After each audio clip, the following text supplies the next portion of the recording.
All right, we're recording. All right, you guys, if you haven't met Jessica, here she is, Jessica Vazanelfis. Actually, you all know that I've been investing in properties in Indy, and it's because of Jessica that I was able to start doing that. So I just love her. She also, you've probably seen her with Shaun T in some videos. You know, you probably worked out with her before. So I am so excited because I love her energy. I love everything she stands for. She's a hard worker. She leads by example, and she's a perfect person to speak with you guys today. So I'm just going to let her take over. Thank you so much for being here and taking time out of your day. Yay, I'm so excited. I'm so honored even when Christy reached out to me. And what's really funny is when I first met Christy, met as in saw her on Facebook, I remember she did a live. I can't even remember. It was in a group. It was either I think it was a live video. And I don't even know if you know this, Christy, but it might be in the Round Table, which is a group for 5 people or more. It was somewhere, it wasn't a public video. And everything she said, I was just like, I don't know her, but I want to know her. So that's pretty cool. And what I also love is like being intentional in that way and getting, especially in this business, you can potentially meet so many amazing people. That's honestly how I got to know Shaun T, because I decided I was going to get to know him whether he liked it or not. But talk about living with the power of intention. So I'm really excited to come share with you guys. So awesome. Number one, that you're there. If I'm not mistaken, you guys kind of earned this, I'm assuming. At least you should if you're in that nice of a house. So I'm excited to be sharing with you guys, which is kind of who I love to talk to the most is, the top 20%ers, even the top 3%, of the 100%. That's where my heart is. That's what I really love. And so I'm excited to just share with you guys briefly, just things that have helped me. I have, been a coach now. For those of you that don't know me, I've been a coach for 8 years. I started this 100% reluctantly. I was not starting a business. I was introduced to Beachbody. I'll just give you a quick background because my husband, we were dating at the time. He was a huge couch potato and very lazy, which was so unattractive. But he saw the P90X infomercial on TV, and he was like, I would do that. So of course, being like the amazing girlfriend I am, I went right on eBay and found the best deal possible, bought him the program because I'm a deal shopper, and he never touched the program. And that was when I was introduced to skin in the game. He had no skin in the game, and he did nothing with it. And I was so annoyed because I had spent my hard-earned like $45 because I got a good deal. And so I did the program, and I couldn't believe the results I got, but I only created a Beachbody account because on the DVD, there was a sticker that said if you created an account, you would chat live with Tony Horton. And I actually thought that meant he was going to like chat with me live. I was like, yeah, I mean, I'm so embarrassed that was even my truth. And he didn't. I went there, he wasn't there. But I did. That's how I was introduced to my coach. And once again, I didn't know what a coach was. I just knew there was this lady, and I hoped she was a lady because still in my head, I'm like, this could be, like some scary, hairy man on the other end. But she would email me, a weekly generic newsletter. It wasn't to me. It was just, to everyone. And if I ever had a question, I would ask her. So long story short, I ended up getting Insanity, and by that time, I was married, I was depressed, drained. We were having a terrible marriage. We were only in our first year, and I had lost myself. And what I didn't know then that I know now was Insanity was my way of kind of taking back control, which is like not a good idea to choose Insanity if you're trying to gain control. But in my head, I thought, you know what, if everything else is spinning out of control, I'm just going to finish this program for me so that I know that I'm capable, that I can do something. Because right now I was failing at everything. But then I got to month 2 of Insanity and realized, wait, I can't do this. And reached back out to my coach, and that's when she recommended Shakeology. So long story short, like I said, I'm super thrifty. I'm like, I don't want a shake. I already drank my GNC protein shake that I gagged down. Shake people are weird. And in my head, I thought, no wonder this is it. She's trying to sell me. I knew she was only being nice to me for something. Like I thought I revealed her true colors. But then she told me, because I guess she just knew how to speak to me. She told me about the bottom of the bag guarantee, how I could get the month of Shakeology, drink it, and still return it and get my money back. And you guys, like that is me. I don't know if anyone else is like this, and maybe I'm just terrible. I was already like, I'm going to find the box, like the shelf. I'm going to make room on the shelf for that box, that packing slip. I'm going to like go put a to-do list on the day I need to return this and make sure I don't, because they think you're going to, I know how they are. They think you're going to throw away the bag or throw away the box and you're going to forget about it. I'm like, not me. And all I need is 30 days. I just need to finish this program. And then she was like, you know what, if you need to become a coach in case you keep it, because then you'll get it cheaper. And I'm like, well, I still cancel everything the same way because that's all I cared about. And she was like, yes. And that is why I became a coach. So no one would ever be excited about my coach sign up whatsoever.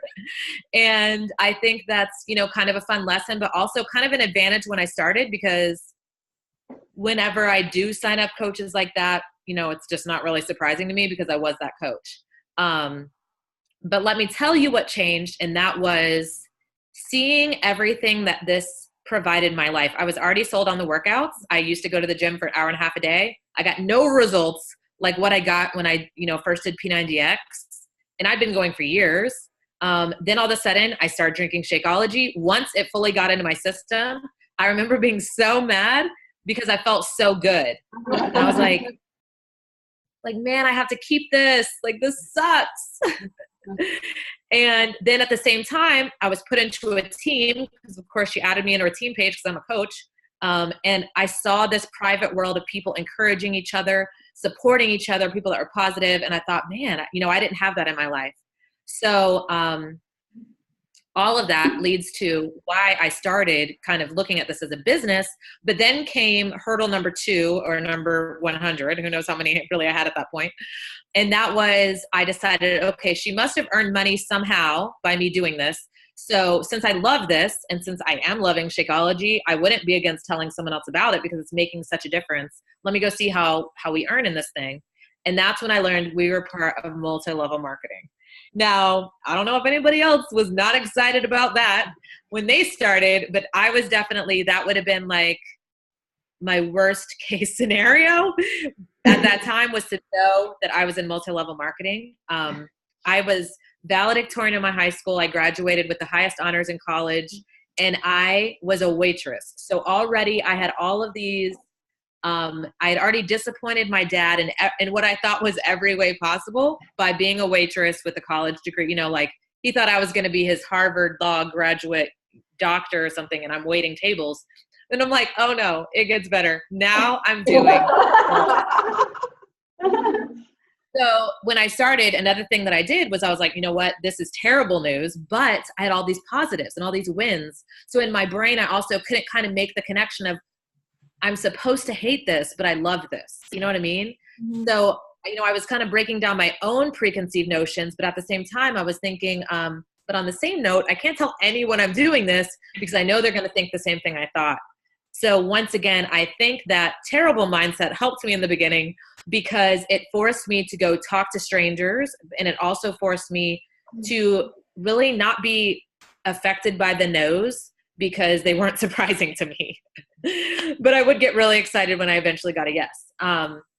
So that's kind of how I got started. And I just like to share that because I think it's really easy to see, especially someone 8 years in, I've made, my business has hit the $1 million club, maybe four years ago. I got my husband's business into the $1 million club 3 years ago.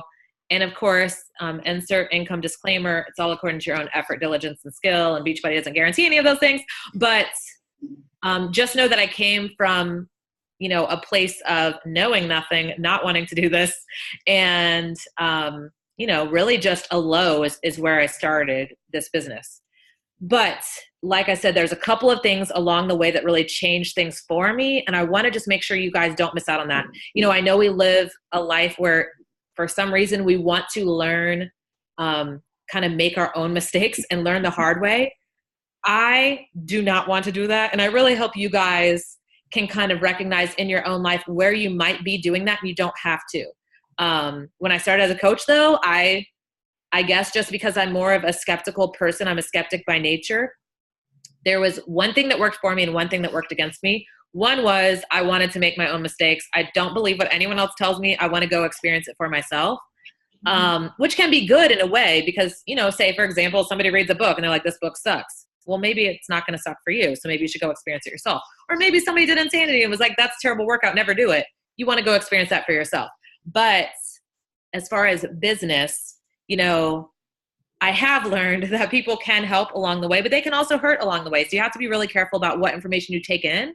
And I'll touch on that a little bit towards the end. But for me, what I knew when I started was I don't know what I'm doing. And I also knew that where I was is not where I wanted to be. So, and then I had this coach that was an example of everything I wanted to be. I'm like, she appears at least happy, confident, like she really loves her work. Like, you know, she kind of has a purpose to her life. Those were all things I didn't have. So I thought, if, you know, no matter what, and just so you know, my coach, her name is Julie Schulte. Like I said, I was assigned to her because she was an Emerald coach that day. She is in her mid 40s. She is a mom. She's actually has 2 daughters of her own. She's now a mom of 5 because she married into 3 more children. She is very shy, but she has always treated this business like a business. So I think for one, it helped me to see someone, one that was older than I was, but that was also very professional, but also that was shy. So I just knew, okay, if she's doing all these things, she was actually a top 10 coach in 2010, and she's a member of the Million Club as well. So I thought if she's doing those things, then why not me? So I was very conscious of finding someone, and you guys might not even know someone yet that makes you feel that way, but find a person that can help you recognize why not you. I feel like for some reason we live in a society now where none of us have confidence, none of us have belief, and this business is birthed out of belief. So you've got to figure out how to build that first so that you can go confidently kill this business and impact so many more lives. So that was definitely something I had early on. But let me tell you, if you don't have that, and I'm not going to name names, but there are some coaches in this business that are gorgeous, seemingly perfect humans. And honestly, that can do us a disservice because we think if we are not that, then we cannot be X, Y, Z. And that is not the case. I remember I went to an Eric Worre event one time. Eric Worre is the author of GoPro. And he brought up a man. And this man, I'm just going to be honest, my opinion, he was overweight. He was wearing like a Hawaiian print shirt and shorts, you know, and everyone, you know, Eric Worre, I don't know if you've ever seen him from an event. He'll wear like tailored suits with a little, you know, decorative thingy, whatever that is, and expensive shoes. So then there's the contrast. This guy's overweight, Hawaiian bright shirt.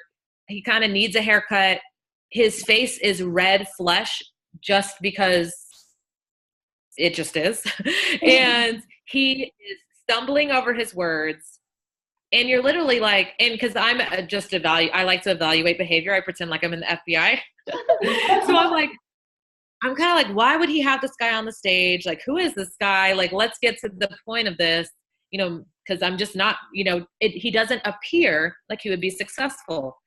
Like I said, he was saying, like more than he was saying consonants, other words. And it came out that he was a multi-million-dollar earner in this business annually. He was making, you know, not a Beachbody coach, but in multi-level marketing.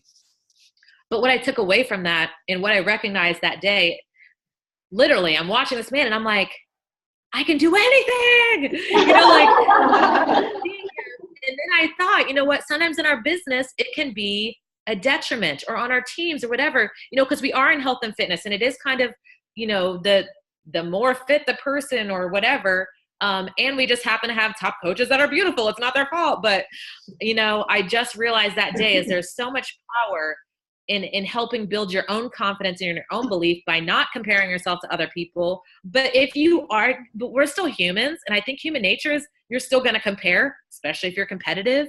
So go find someone where when you compare, it builds you up instead of shuts you down, and stop following the person where you're like, crap, I'm never going to be them, and go find someone where you're like, you know what, they encourage me because I don't feel like they have things, you know, that maybe I'm dealing with personally going for them. So I can go be encouraged by what, you know, I might think they could improve upon, and that could sound mean. I swear I'm not being mean.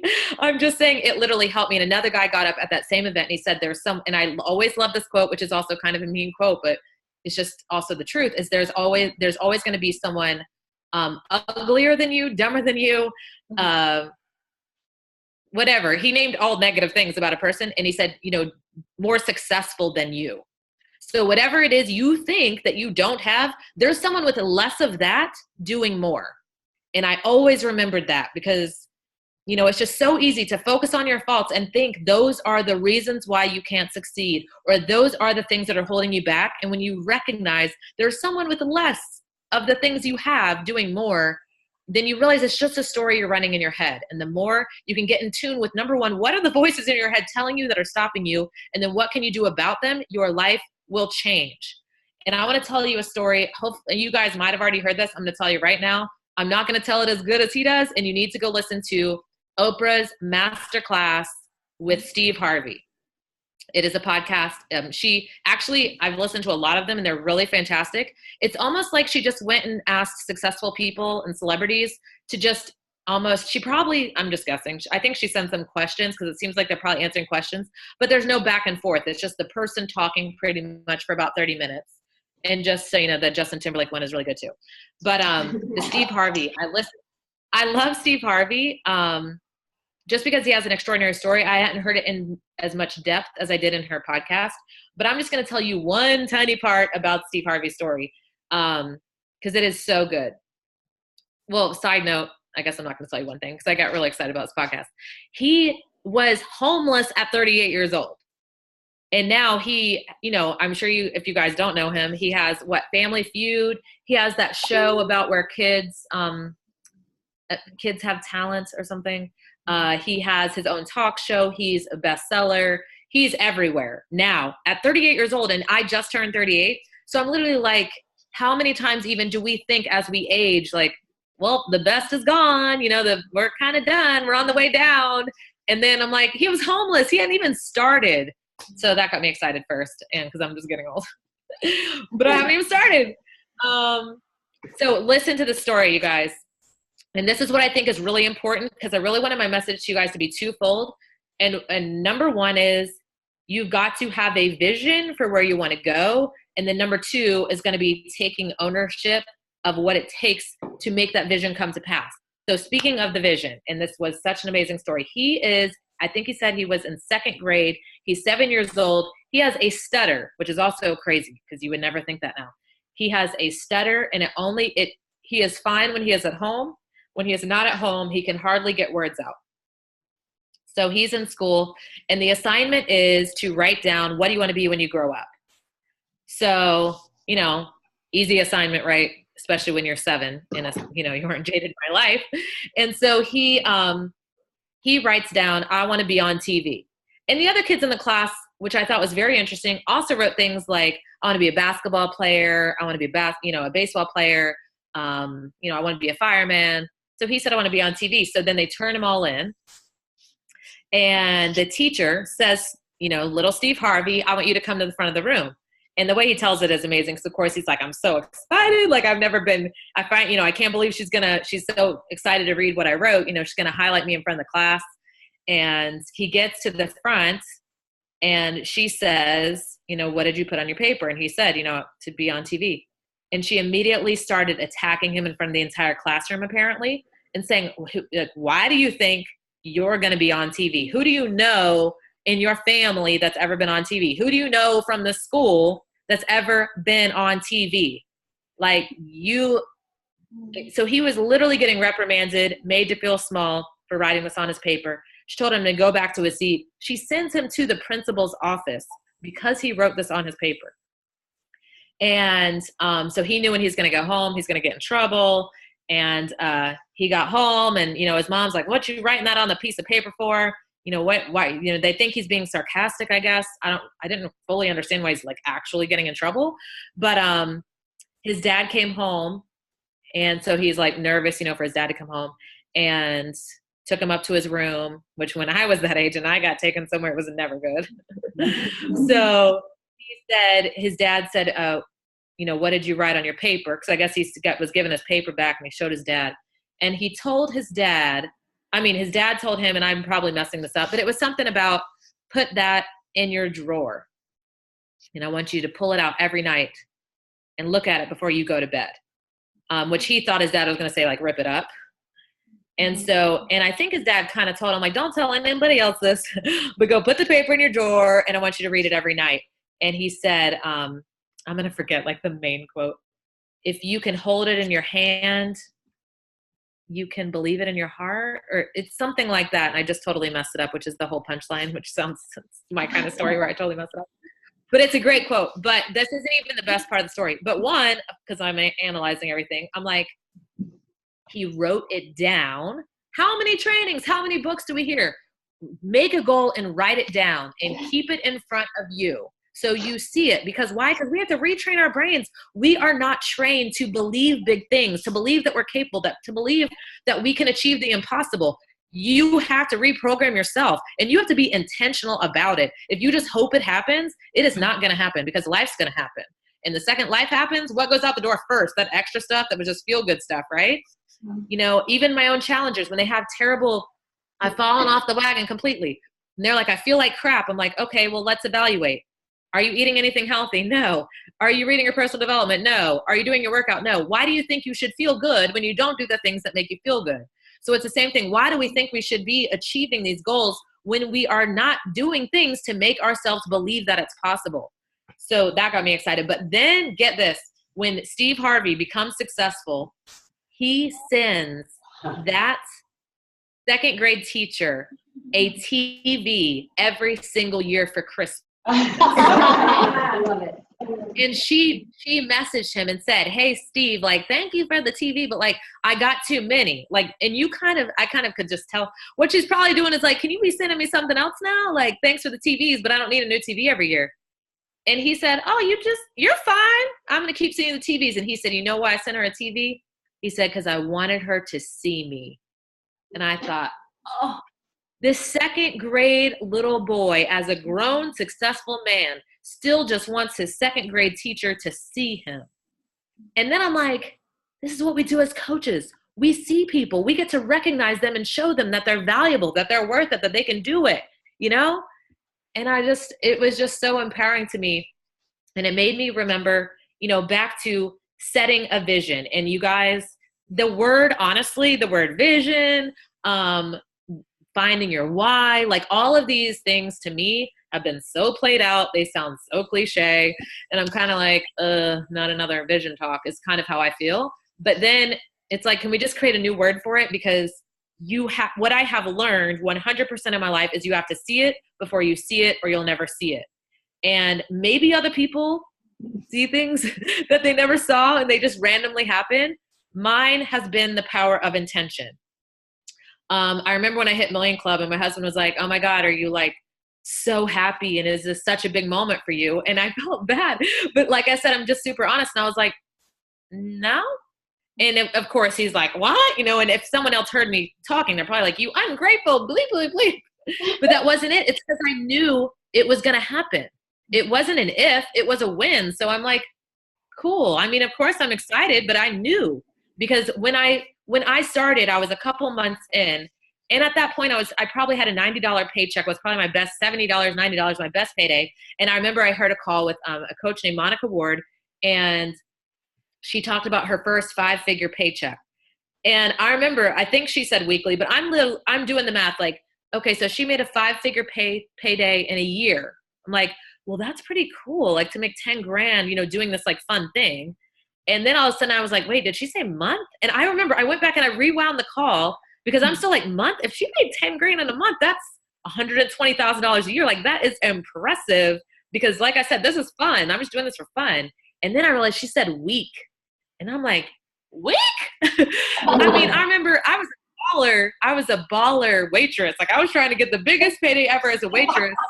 And if you made $1,000 in a week, you were like, I mean, people hated you. So I'm like, she just made 5 figures in a week. But on that day, I thought, if she can do it, why not me?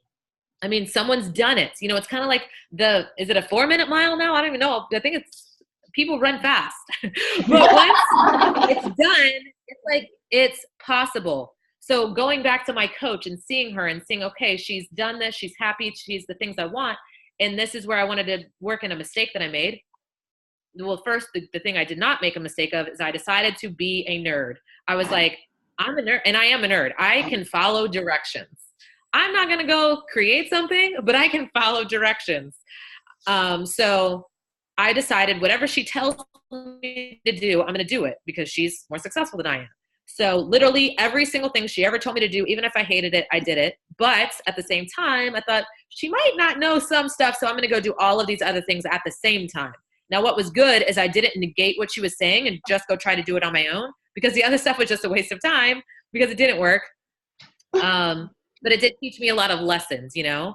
So I don't really regret doing those things, but what I'm super happy about is something like the vital behaviors, which can sound super annoying, too good to be true, like it doesn't work. I still did those every day, and they do work, and they still might be annoying, but they totally work. So it was kind of like personal development. I thought, I don't need personal development. I'm positive. Like I could use those couple minutes of my day doing something else. Guess what? Totally wrong. I think personal development is the most important vital behavior if you want to stay in this business for any amount of time, because you're going to need it. And because you can only give out what you put in. And if you aren't putting something in, you're going to have nothing to give out, and it's just not going to work. So that's why, and I'll tell you one more thing about that, then I'll switch real quick to the other part about vision. So I also went, sorry, I'm just telling you stories about myself. I don't really want to talk about myself, but these are just how I learned was in these scenarios. And so I went to my very first Diamond Retreats. And is anybody like at an event right now, like kind of for the first time, or are all you guys seasoned, amazing trip? No, Okay, good. Okay, good. What'd you say, Christy? Lots of first timers. Okay, good. So I'm at my very first one. I don't even remember what I had to do to earn it.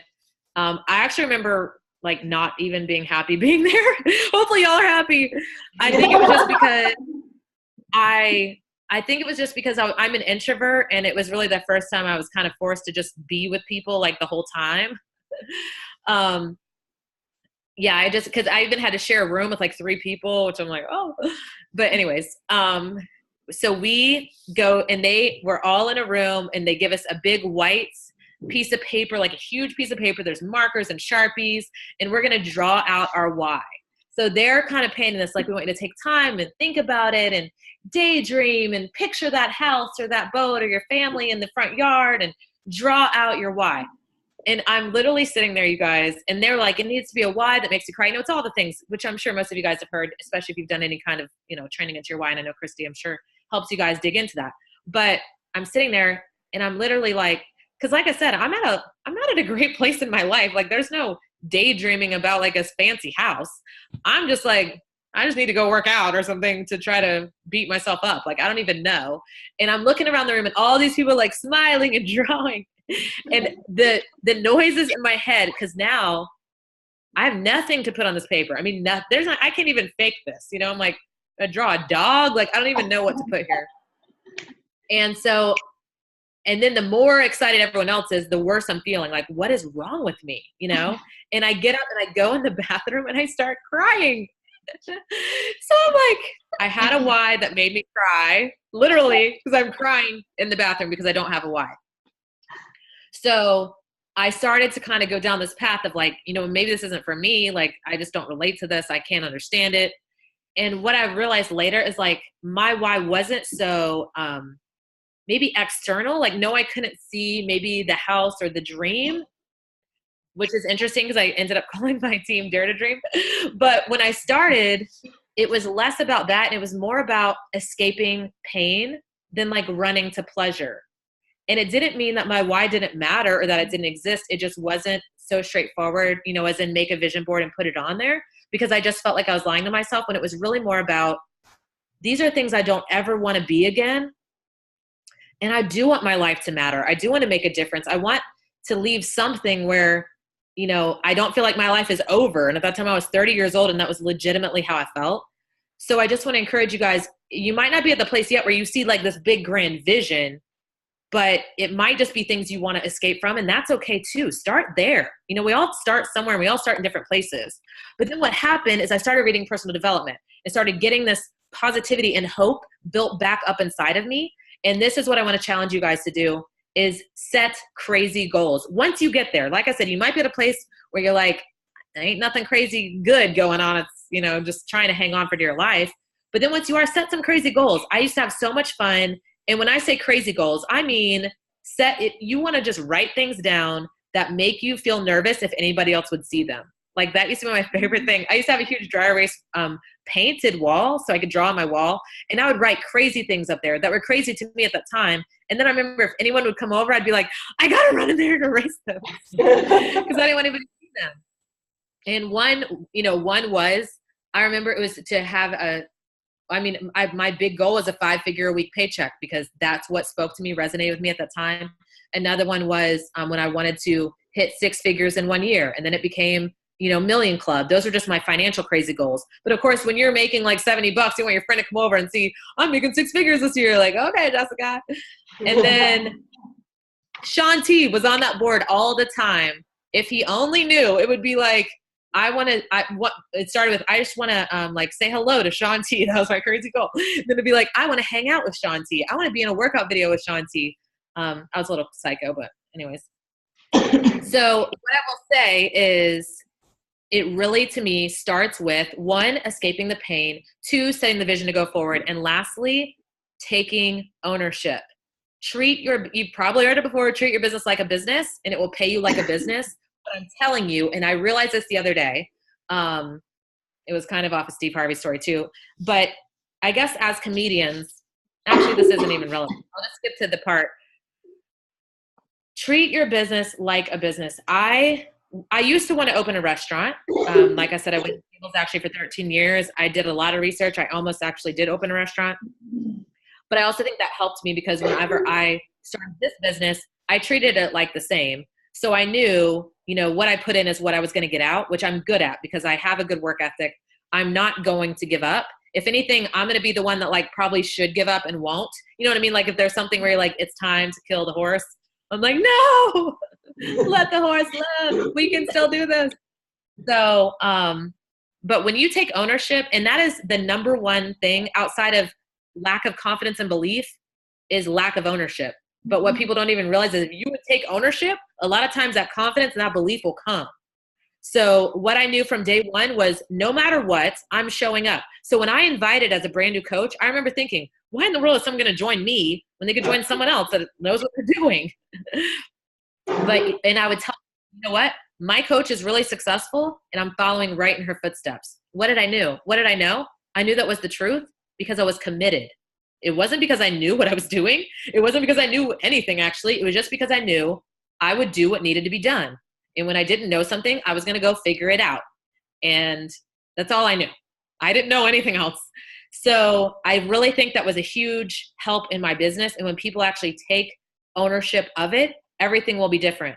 What I realized too, though, is, a lot of times in our own jobs, in our regular jobs, I was a waitress, and during that time was some of the absolutely worst times of my marriage, of my life.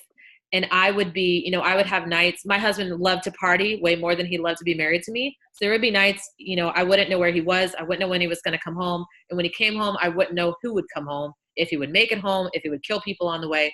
It was really, really terrible. I actually got escorted off the very first Beachbody trip I went on by the FBI from the cruise ship because my husband got into trouble and had been sequestered to our room for half of it.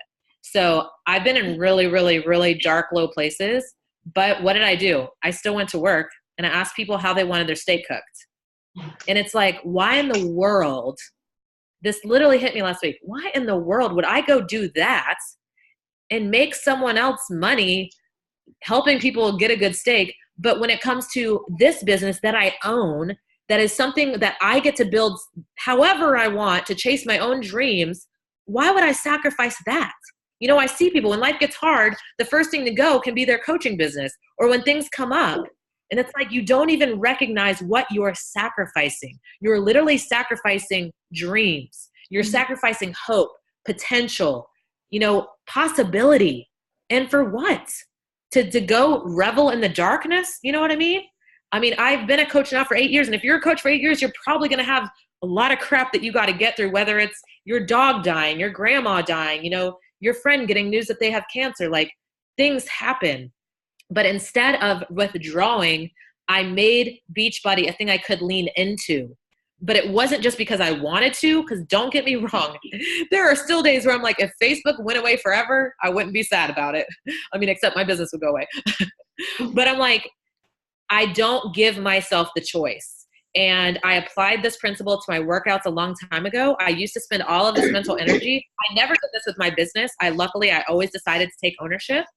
Because I knew if it's my business and I'm not going to show up for it, no one else will. I remember John Maxwell saying, you know, whatever you are, like say on your leadership level, out of 1 to 10, say you're a 7, the best you're ever going to attract is a 4. And in that moment, I thought, well, that sucks. Because if you're low, you're like attracting, you know, the lowest of lows. So that's when I decided, well, I want to raise my bar as high as possible because I want high quality coaches. You know, I don't want to be constantly just serving as the FAQ to help people cancel their Shakeology. I want people that want to do this. So that's when I knew I have to hold myself to the highest standard possible and recognize people will rise to my lowest standard. I also heard that once, and I'm like, dang, people will rise to my lowest standard. If my lowest standard is disappearing, then I don't have a business. I'm not a business owner, and I definitely shouldn't expect amazing results. So that was one way I challenged myself, was making sure that, you know, I owned this. But also in the same way, a lot of times, especially if you're here for more than a couple months, you're going to go through spells where your business, you can lose joy in your business because we still deal with ups and downs. This is a very cyclical business. You have times of year that are better than others. But once again, if you're taking ownership, I have this self-talk with myself once a quarter almost where I'm like, okay, what do I not like about business right now? Because whatever I don't like is my fault because it's my business. So I've got to make sure that I'm doing things that I enjoy and that fill my cup so that I am wanting to invite people into this. If you all of a sudden, you know, of course there's moments where you just need to get out of your comfort zone and go do the thing that you're trying not to do. But there's a difference in that and literally doing something that makes you dread your business every day and you're never going to get out of that. Like, in other words, if you dread inviting, guess what? You got to figure out how to love inviting. You can't skip that. But if you're, say, you know, forcing yourself to maybe go live every single day, you're getting no results, it's not working for you, then maybe you're better going into Instagram stories. You know, like, you've got to make sure you find a way to do it the way you want to do it. But I did this in my workouts as well. And so I used to spend mental energy deciding on whether, say I traveled, I traveled here yesterday, we had a 9.5 hour ride in the car. And so the old me would have been like all day, okay, am I going to do my workout when I get there? Or should I move it? Can I potentially do a double tomorrow? Could I change my rest day? Or maybe I'll just skip it because you know what? It's yoga. I hate yoga. And so I would spend mental hours like, okay, when am I going to do this? Am I going to do this? If I'm going to do this? And about a couple years ago, I decided to stop deciding. The second I decided to stop deciding, do you know how much mental energy and time you gain? So I don't decide if I'm going to do my workout anymore. I knew it doesn't matter if it takes us 15 hours. When I get there, I'm just going to do my workout. So I'm not going to waste the time going back and forth, rationalizing my excuses, even if they're valid. And I decided to stop deciding. When you decide to stop deciding about your business, about how you're going to treat your business, I mean, I'm just telling you guys, it will change everything, not to mention your own belief and confidence and posture. Because when I was a brand new coach, I could confidently say, guess what? You want to join me because I'm following in her footsteps. Because at that moment, I decided, I wasn't deciding if I was following in her footsteps. I was going to follow in her footsteps. So that's why I had to do every single thing she told me and become a nerd, because that's what I said I was going to do, and that was a decision I had made. But I'm telling you, when you decide to stop deciding in your workouts, in your Shakeology, I go on trips with Beachbody coaches, and they don't bring Shakeology. I'm like, you cannot room with me because I don't know you anymore. Like, that's incomprehensible to me. I decided to stop deciding. The second I get off this call, I'm going to go have my shakes. I haven't had it yet today. I'm not saying, well, do I want my shake? I kind of want a coffee. Maybe I'll just have, it's not a thing. And I'm telling you, once you take that option away, you will step into your power and it will make it feel different. And you will have so much more time to waste energy on things like what you're going to watch on TV. So that's my challenge to you guys, is really to write your vision down, set some crazy goals. And if you're escaping pain, write that down. Because that was my full drive when I started. My drive was, guess what I've recognized? I can no longer fix my husband. I had spent every single ounce of energy, because I am a fixer. I am a doer. So I'm like, I got a whole list of what's wrong with him, and I got a whole list of strategies, and none of them worked, to the point where I was so tired, so drained, so miserable. And it was when I became a coach that I realized it was when I was doing the asylum workout, and Shanti said, the work doesn't begin until you're tired. In that moment, I recognized, what? I was tired. And 2, I thought I was done. And he said, it's when you begin. And of course, he's talking about a push-up. I related it to my life. And I said, you know what? And every day I was in there, I was gaining power. And I was recognizing, I can't fix him. But what I can do is take ownership of me. And every single thing that I decide in my life, I can take ownership of. So if he wants to destroy his life, he can. But he's not going to destroy mine anymore. And that's when I took ownership, not only my business, but my life. And everything changed. Immediately, my mood changed. Immediately, I had less anxiety. I felt less pressure, less stress. And I was more able then to see clearly the vision that I wanted for my life, because it was less about just surviving every single day. So like I said, that's my challenge. Write down some crazy goals. Commit. Write down your commitment. Decide, you know what? You might be like, I'm not all in. Now that you say that, you're correct. I am not willing to do what it takes to get to where I want to go. And that's what you have to be really honest with yourself about. Because even you come off a summit and you're like, I'm going to be a superstar diamond. And then you're like, great. And then a week later, you're like, how many hours did you put in your business? And they're like, well, I haven't got to it yet. But, you know, and it's like they don't align. So you want to make sure that your goals align with what you're willing to do and what you're able to do to get you there. And that's when the magic really happens. But what I know is that whatever you want to do, if you're willing, you can do it. And that's what this business has showed me, because I never, ever, ever would have ever imagined that I would be here talking to you as, you know, $1 million earner in multi-level marketing ever. So, you know, that's it. Did you guys have any questions for me? So I do. I want to know what your. I will say I'm a complete open book. So that's it. What did you say? What was your question? Okay, I want to know what your why is now. You didn't have it like at that retreat, but what is it now? I mean, now really, well, my crazy why, or? Yeah, go for it.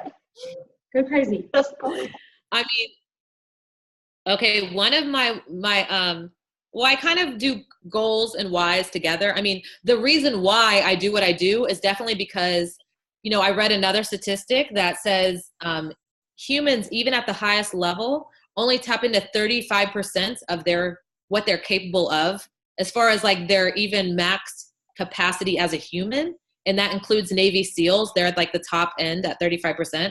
So for one, I'm like, well, dang, I'm just haven't even started again. I gotta start. So one, I just really chase potential. I chase challenge. I love challenge. Those are just things that drive me. I really want a $10 million business or businesses. So what I want to do is grow my Beachbody business in a way, so whether it's actually 10 million or whether it provides me the resources to create it. And it's not even, I know I talk about money a lot. It's actually not even about actual money. It's more about, to me, possibility. Because it's the same thing. If somebody's doing it, then why am I not doing it? You know, I mean, I'm not Oprah yet, so I guess I just have to keep going. But it's also about creating what I've created in other people. So I currently have, I think, 20 6 and 7 figure earners on my team. So of course, a big why for me is helping, you know, duplicate more of those. Love it. Any other questions? No? I love your $10 million, because that's mine. Yay! I was like, and same thing. Huh? I said, I'll race you. Oh, goodness. I'll race someone else. You're stupid. Thank you so much for taking time. I know you're like on vacation. We appreciate Yeah, you. my husband just walked in. Hey, Paul, come say hi. Hi, everybody. Brian's He's here. way better now, you guys. I never got to tell you that part. His His because life you, is also changed. because I'm you not an did, asshole anymore. because You're not? You still are. because you didn't tell them that when it turned off. I was going to tell them just, you know, to give Brian some props. Okay. I always like forget to bring it all the way around, and we'll leave events, and he's like, "Thanks for like telling him I changed." We love you guys. Thank you so Did you much. tell me you were up? Oh, there you go. Bye. Thank you. Bye.